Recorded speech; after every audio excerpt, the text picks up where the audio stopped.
شروع اللہ کے نام سے جو بڑا مہربان نہایت رحم والا ہے۔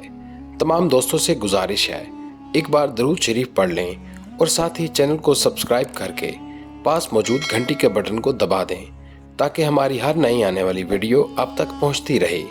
ناظرین کرام، ایک شہر میں ایک نہایت غریب اور مفلس لکڑہارا رہتا تھا۔ مصیبت زدہ لکڑہارا جنگل میں لکڑیاں کاٹتا اور انہیں بیچ کر اپنا اور اپنے بال بچوں کا مشکل سے گزارا کرتا۔ ایک روز اس نے تنگ آ کر اپنی بیوی سے کہا کہ میں روزگار کے لیے اتنی محنت کرتا ہوں، عجب نہیں خداوند عالم ہم پر رحم فرمائے اور ہماری مصیبت کو دور کرے۔ ناظرین کرام، اسی سوچ میں لکڑہارا دوسرے شہر میں روزگار کی تلاش کے لیے چلا گیا۔ بدقسمتی سے اس کی حالت نہ بدل سکی اور اسی بے روزگاری کی مصیبت میں اس کو اسی شہر میں 12 سال گزر گئے اور اس دوران اس نے اپنے بال بچوں کو نہ دیکھا اور نہ ہی اسے ان کی کوئی خبر ملی۔ ادھر اس کی بیوی اور بچوں پر کچھ عرصے کے بعد فاقے گزرنے لگے تو اس کی بیوی مایوس ہو کر وزیر کے محل میں جھاڑو لگانے کے لیے نوکری پر چلی گئی، جس سے وہ اپنا اور اپنے بال بچوں کا گزارا کر لیا کرتی۔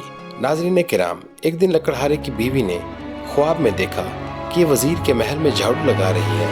اتنے میں امام جعفر صادق علیہ السلام صحن وزیر میں تشریف لائے اور اپنے اصحاب سے فرمانے لگے، آج کیا تاریخ ہے اور کون سا مہینہ ہے؟ تو صحابی دست ادب کو جوڑ کے عرض کرنے لگے، اے فرزند علی، آج 22 رجب کی شب ہے۔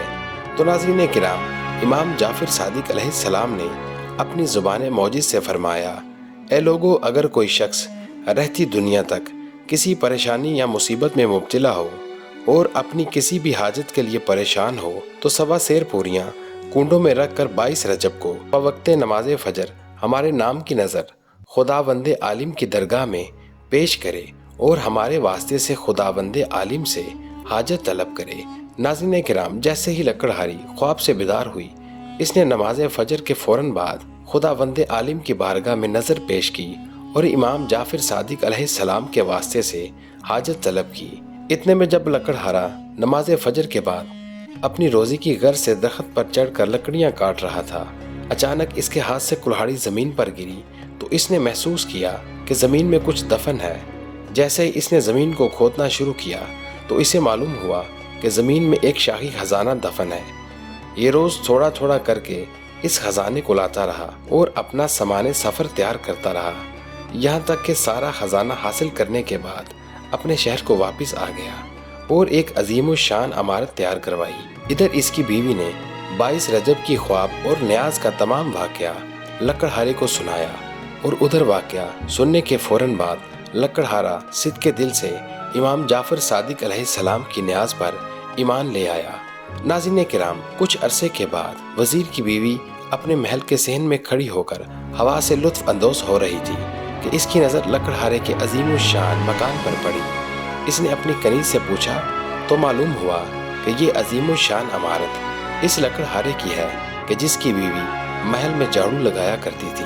یہ سن کر وزیر کی بیوی نے لکڑہارے کی بیوی کو طلب کیا اور تمام واقعہ سننے کے بعد ایمان نہ لائی، مگر یہ کہنے لگی، ضرور تمہارے شوہر نے راہ زنی کی ہوگی جس کی بدولت تم مالدار ہو گئے ہو۔ ناظرین کرام، ایسا خیال آنا ہی تھا۔ بادشاہ نے وزیر کو فوراً طلب کیا اور اسے مال کی ہیر پھیر کے متعلق پوچھ گچھ کرنے لگا، جس میں وزیر صحیح حساب کتاب نہ دے سکا۔ بادشاہ نے غضبناک ہو کر وزیر کا سارا مال ضبط کر لیا اور دونوں کو محل سے باہر نکال دیا۔ یہ دونوں بھوکے پیاسے چلتے رہے کہ اچانک انہیں تربوز کا ایک کھیت نظر آیا۔ وزیر نے 2 درہم کا تربوز خرید لیا جو اتفاق سے اس کی جیب میں رہ گئے تھے۔ یہ مصیبت کم نہیں تھی کہ مزید اتفاق سے شہزادہ رات تک محل واپس نہیں آیا اور بادشاہ یہ سوچنے پر مجبور ہو گیا، جس وزیر کو اس نے آج سزا کے طور پر محل سے باہر نکالا ہے، شاید اسی نے شہزادے کو قتل کر دیا ہو۔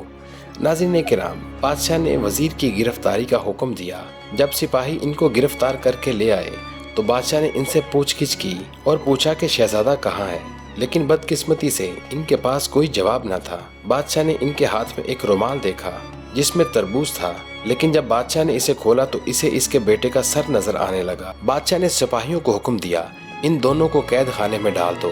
وزیر نے رات اپنی بیوی سے حیرت زدہ انداز سے پوچھا، ہمارے ساتھ کیا ہو رہا ہے؟